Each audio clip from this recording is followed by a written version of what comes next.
Shalom Akim, Kahala Imla Yahaba Hashem Yahshaba Hashem Rachakudash, and double honors to Grahams and Apostles and the elder bishops of Great Millstone. Thadi Yahshah for the strength in order to make this video, and Yaratazar, they find this video edifying and also exhorting. So was one of the videos set on the group chat from Elder Rakhwaya Kwam. Shalom to Elder Rakhwaya Kwam, to you if you are watching this. But I did watch the video. I watched the video, and I wanted to make a video based on this video, because it's true, and you know why. I had to make a video on it because of first of all the intro that I'm about to play, and I'm gonna get to the main parts of it too, and the narratives. I'm gonna bring out some precepts too. So as it says your money is being reprogrammed, and this is by one of those finance YouTubers. Called Andre Jeek, and also right now he's leaning more towards geopolitics and of course worldly affairs when it pertains to not just finances but just the economy in general, and how markets would react in terms of that. But anyways, one of those finance YouTubers, and he made a video on it, man. It shows that things are taking a turn in terms of the spiritual aspect. And you see why. I'm going to just play it right now, man. So it says your money is being reprogrammed. So some people believe that everything that's happening in the world right now was actually predicted thousands of years ago. There's a passage in the Bible written almost 2,000 years ago, Revelation 13, verse 17. It says, "A mark will be required, placed on your right hand or your forehead, and without that mark, you cannot buy and you cannot sell." This is called the mark of the beast. And for most of human history, people assumed that this was just a metaphor from the Bible, kind of symbolic message that ancient texts used to describe power and controls in ways that people could visualize at that time, because obviously nobody could imagine the technology that would make this possible today. And he gets it. He literally described it right. Just as John the Revelator, I believe he was talking about World War One in one of those chapters. The scorpions. All of these things have symbolism. So he's right on that aspect of things. But if you're paying attention to the world and everything that's going on today, it almost seems like everything we're watching is part of some manufactured crisis, a transition in human history with a new opportunity to centralize power. We are now moving from the industrial age to the intelligent age. We are living in the transition to a new time, which will change everything. It will change how we communicate, how we work, how we live. But now in this new age, the base will be knowledge, data, and intelligent insights. Before I became a dad, I realized I can't just keep ignoring my pension because it wasn't just my future anymore. Like most people. And insights. Now, in the modern world, people call this prophecy the digital control grid. And I know how it sounds conspiratorial, but I want to show you some things that are actually happening right now. Intelligent insights. Now, in the modern world, people call this prophecy the digital control grid. And I know how it sounds which is what the beast system will be. It's like the fundamental infrastructure to everything. Conspiratorial, but I want to show you some things that are actually happening right now. In 2025, a company co-founded by Sam Altman, the CEO of OpenAI, started deploying a device called the Orb. It's a silver sphere about the size of a bowling ball, and what it does is it scans the iris of your eye to get what's called your biometric signature. It's the one thing about your body that's completely unique to you and can never be changed. Now, in exchange for that scan, you will get something called a World ID, which is a digital proof that you are a real human being. As of right now, over 18 million people have already done this voluntarily. Why would they do that? It's because in a world of AI and robots, how do you prove you're actually a real person? This is how. The World ID is now being integrated into apps like Tinder, DocuSign, Zoom, Shopify, and dozens of other platforms. Sam Altman has said that proof of ID is now being integrated into apps like... Notice how she uses her hand.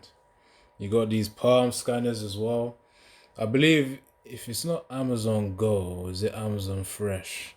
It could be Amazon Go, in terms of the stores which allow for these palm readers to be registered. It all goes into biometrics as well, parts of the body in order to identify oneself. You could even consider a warm-up to it as, people using their thumbprints as well to unlock things. I remember back in the day before, when I was with my parents, going from school to school to choose what secondary school, my parents were kind of feeling iffy because of the fact that one of the schools, they actually used thumbprints, when it comes to paying for school meals, before we then went to one that actually used cards instead. Which, of course, really, that type of mindset is still good too, because, at least they have some awareness that, yeah, man, that's related to that, the mark of the beast type of technology, which it's not the MOTB. But, of course, it is leading towards it as well, because these biometric thumb scans, eye scans, palm scans, as you can see on the screen, all of this is just like a warm-up to prepare people's minds for the actual chip implant, which is the mark of the beast. In fact, before I continue on, let me get this precept. I know he pretty much read it, well, whatever version he did read or summarized it, but I'm going to read it again in the KJV. So this is Revelation 13, verse 16. And he causeth all, both small and great, rich and poor, free and bond, to receive a mark in their right hand or in their foreheads. Forehead, think of the Neuralink chip. The right hand, which it doesn't mean necessarily it will be the right hand, it could be the left hand as well. It will be that DARPA implant. But really, DARPA is just one of the many companies that will then produce that implant. Humane is also another company. I believe they're an AI company too. They may even be on the chip implant race as well. Give it some time, we'll see. Verse 17, and that no man might buy or sell. So the Most High is going to use Esau to implement this beast system. And that no man might buy or sell, save he, which that beast system consists of NATO and the EU. It says, and that no man might buy or sell. So it's going to be a worldwide system. Revelation 13 and 17, and that no man might buy or sell, save he that had the mark, or the name of the beast, or the number of his name. So in order to partake in commerce, in the economy, that implant will be fundamental in this system. As Andre called it, the digital grid. Verse 18, here is wisdom. Let him that hath understanding count the number of the beast, for it is the number of a man, and his number is 666. Hence why 6 represents man. So it was one of the meanings of the number 6. But anyways, that's what it represents there. We get this precept as well. This is Psalm 75, and I'll just read verse 7 because that's a key part. It says, but the Most High, Yahweh Shem Yahushua, is the judge. He putteth down one and setteth up another. So despite reaching the pinnacle of his system, Esau Edom, he's really going to reach that pinnacle, and of course after that pinnacle, that will be closer to his fall, and then that will be it for him. Behold the kingdom of Yahushua. I think, in fact, speaking of, let me get this as well. The artists I can get.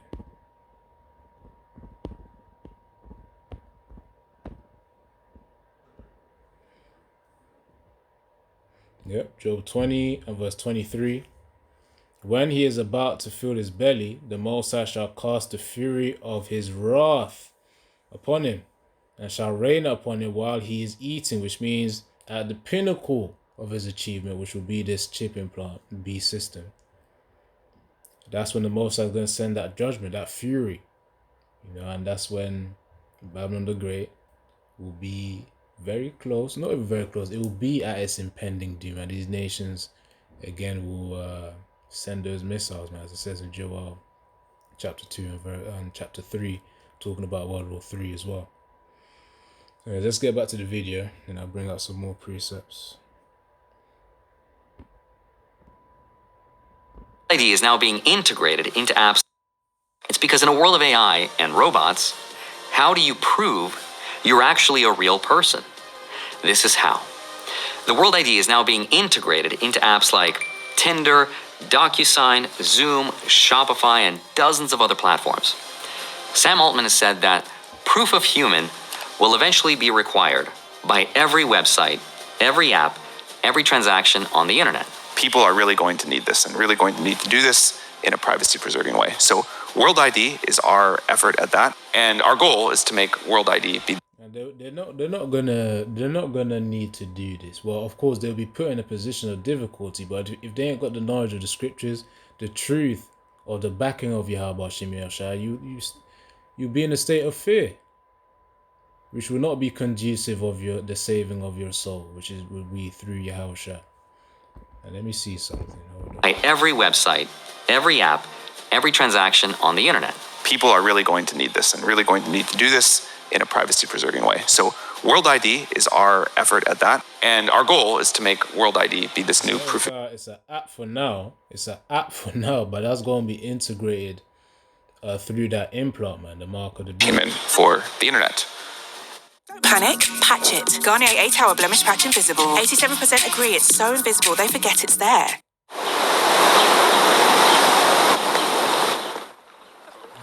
There are places. Our goal is to make these adverts. Anyway, so let's continue. World ID be this new proof of human for the internet. At the same time, the United States passed something called the Genius Act, which is a law that creates the legal. Anyways, let me skip on because I want to actually make that was that part of it, and now let's see this part. Eyeballs. And once the data exists, once it's been harvested and collected, it can be subpoenaed, hacked, or even sold. It can be given to the government. And the company's privacy policy today does not guarantee what happens to your data in 10 years. That's why it says never trust thine enemy, man. Don't give in to the herd mentality, you know. They don't follow a multitude to do evil. A tester, which even this guy said it, a tester was during the CV-19. You know, whether you'd give in to peer pressure or not. The same thing will happen again, which, you know, he did mention about the hantavirus. Of course, you know, got Ebola. That's seeming. That's also propping in as well. So just don't be surprised if Esau releases the whole mixtape, man, or the whole album, I should say. It may not just be one virus, it could be multiple. And all of this, again, through the spirit of Yahweh Hashem Yahushua, orchestrated to bring in this beast system. Under different laws, under different political conditions, right? And biometric collection is not just coming from World ID. You might have noticed that every time you travel, you get your biometrics taken. Things like fingerprints and facial recognition. It's everywhere, in almost every country you visit. That's already the standard at most international borders. So now the question is, how does this connect to the first part? Scott McCullough says, when the next pandemic comes, and there will be a next pandemic, maybe the hantavirus or whatever they'll call it, it'll be way more digital of an experience than the last one. When the next, when Fauci's next pandemic shows up, whether it's next year or the year after, I call it. It'll be way more digital of an experience than the last one. When the next, when Fauci's next pandemic shows up, whether it's next year or the year after, I can assure you that we're going to have another effort to impose this kind of control state. And this time it will probably be far more digital. And those of us who choose not to comply, whether it's a vaccine or a quarantine or something else, they will use this infrastructure to deny access to your basic human rights. Because all of this is technological, though, there doesn't have to be a law. We saw a preview of this with vaccine passports. In some countries, you can go into a restaurant or a gym or a concert without showing a digital health certificate. Some people were forced to get vaccines, otherwise they were not allowed to come to work. See, you're seeing it. You're seeing it. How much more in the time would the actual MOT be? Of course, they'll do it in gradualism. They say, all right, you gotta have this app now, or gotta have this app, some account that pertains to the digital ID, or to have the digital currencies again with the CBDC, central banking digital currencies. It's all integrated. Yaratazar, I'll put this in the description so I can watch the full thing. I'm just focusing on certain parts here. But that was temporary, though. The infrastructure that made this possible is now permanent. So when you combine Pillar 1 and Pillar 2, what you get is a system where every transaction you make is a Pillar 1 and Pillar 2 is digital ID. Digital money is pillar 1. The Pillar 2 was a digital ID. Yaratazar, I mean, either or. The point is, it's one of the pillars. Digital ID and digital money. Attached to who you are and what you've done and whether you're in compliance. But there's still one more thing. None of this will work at scale unless there's some physical infrastructure that can monitor everything you're doing in the real world. And that's Pillar 3. So Pillar 3 is the hardware. Right now, there is an arms race to build out energy and AI infrastructure. Why? If you ask the optimistic investor, they might tell you, well, because money, stock markets, profits, efficiency, right?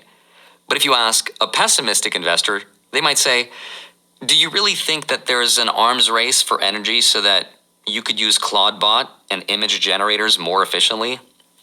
Maybe it's because the energy that's needed to manage and consolidate all the cameras, all the biometrics, and all the data is going to be massive, right? That's why there's... It's true, imagine.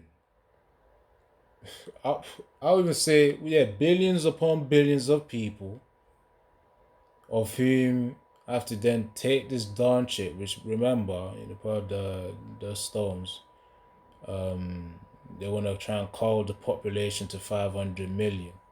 Now, of course, however they do that, that's the way the Most High, that's however, wherever the Most High puts in their minds to achieve that, that's what will be done. But let's say, assuming with the current population, with that chip implant, that's billions upon billions of people being tracked live, daily.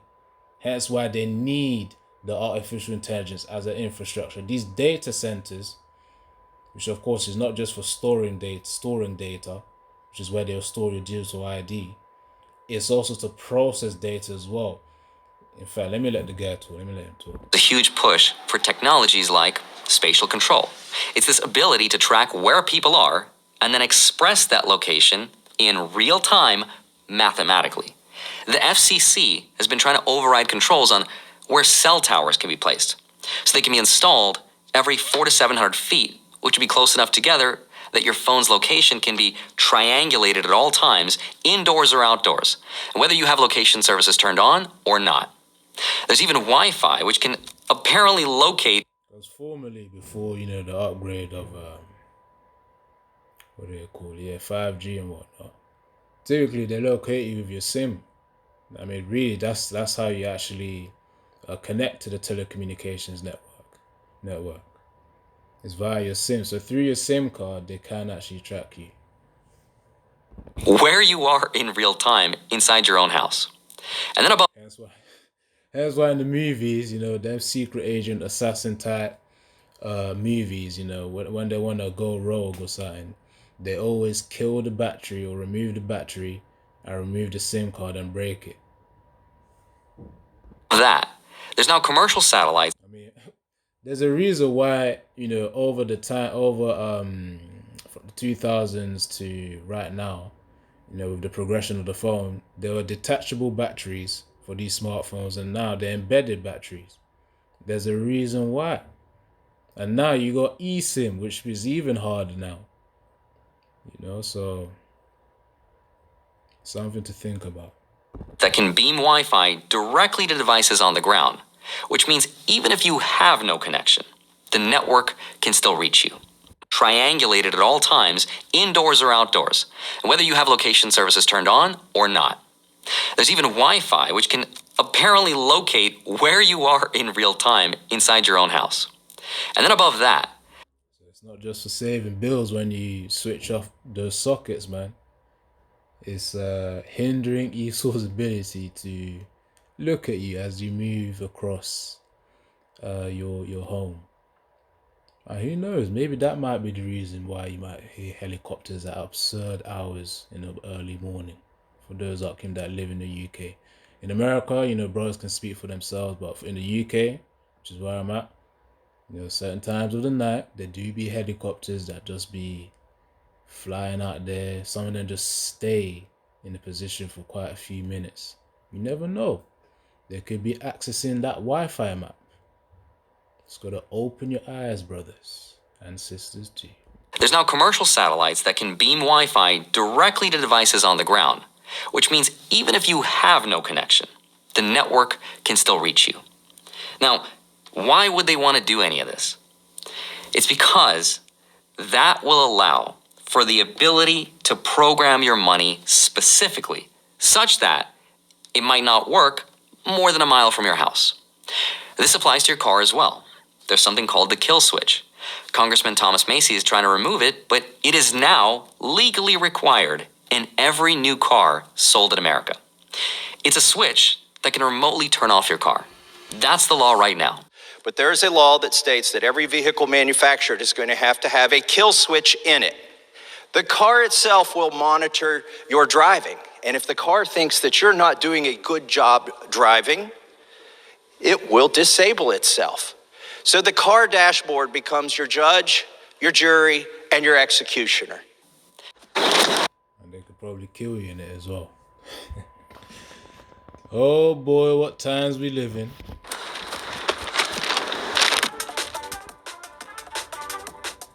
Add an extra layer of confidence with Nivea Rich Nourishing Body Lotion. It cares for your skin like no other lotion. Anyways, so yeah, judge, jury, and executioner, as this guy has now said. Monitor your driving. And if the car thinks that you're not doing a good job driving, it will And by the way, it's not just electric cars that, they're just more hackable. Go search up car hacking. There's like a video that 12 years ago, it's still possible to hack cars that use petrol because most of the things are electronic, especially the latest ones. They're electronic. Despite them taking up petrol, they're still hackable. So how much more now? The EV, you could just say, is more hackable than the other. But nevertheless, they all go under the same basket of being hackable. Disable itself. So the car dashboard becomes your judge, your jury, and your executioner. That's why Pillar 3 is the hardware. Because think about what it actually takes to run a social credit system at scale, tracking hundreds of... Yeah, we already know that with Moab, man, with the Chinese, and their social credit system. But anyways, let me get these presets and I'm going to close it out. Alright, this is Revelation 12 and verse 12. It says, "Therefore rejoice, ye heavens, and ye that dwell in them. Woe to the inhabitants of the earth and of the sea, for the devil is come down unto you, having great wrath, because he knoweth that he hath but a short time." Well, of course, we know that we'll be preserved through the power of Yahweh Hashem Yahushua, hence faith being required in this season. Despite all of this that's happened, remember, it's all part of the story, the movie of Yahweh Hashem Yahushua, which we're reading the script right here. Which are the scriptures. Scriptures. Now, Revelation 1 and verse 3, "Blessed is he that readeth, and they that hear the words of this prophecy, and keep those things which are written therein, for the time is at hand." You see, blessed is he that readeth. Of course, reading is one thing, but having Ruach Kodesh, the Holy Spirit, so understand what you read is key here. That's why we pray for that to be kept upon us daily. "And they that hear the words of this prophecy, and keep those things which are written therein, for the time is at hand." That's why we're always aware of this MOTB and the prophecies written within this scripture. Psalms 96 and verse 5, it says, "For all the gods of the nations are idols, but the Lord Yahweh made the heavens." You see, the reason why I bring that out is because of the idols, because people of whom are attached to money, these celebrities that worship the money, of course, they'll they see that's pretty much their God, that's their idol. And if they're not careful in terms of if they don't detach from it, because we all know money is a defense, but we always got to remember it's a tool, so we shouldn't be drunk from it. The point is, those who are attached to money, that will be their downfall. Now it says, but the Lord Yahweh made the heavens. We're supposed to worship Yahweh, Yahweh, Yahweh, and Yahweh. Revelation 3 and verse 10. Because thou hast kept the word of my patience, I also will keep thee from the hour of temptation, which shall come upon all the world, to try them that dwell on the earth. Especially, really, you can see that's the word of Israel, and really the whole earth as well. But really, we're talking about Israel here, because those are the ones with whom it actually matters with. If a heathen took their MOTB, they don't matter anyways. But as for Israelite, yeah, man, everlasting shame, as Daniel 2 talks about. But the point is, it says, because thou hast kept the word of my patience, I also will keep thee from the hour of temptation. That hour of temptation is talking about that time, the time that we're currently in, where people are going to be tempted to take their MOTB because of all sorts of things, all sorts of tactics Esau will use in order to induce fear. Anyways, man, Yatazar, this was a clear video for understanding, for you brothers or sisters that do watch this video to understand. So I'm saying this Shalom, Yabashim Shabrakatha, and closing up by saying Kahalayim La, Yahweh Bahashem, Yahushua Bahashem Ruach. Once more, double on Instagrams and apostles and the elder bishops of Great Millstone. Shalom.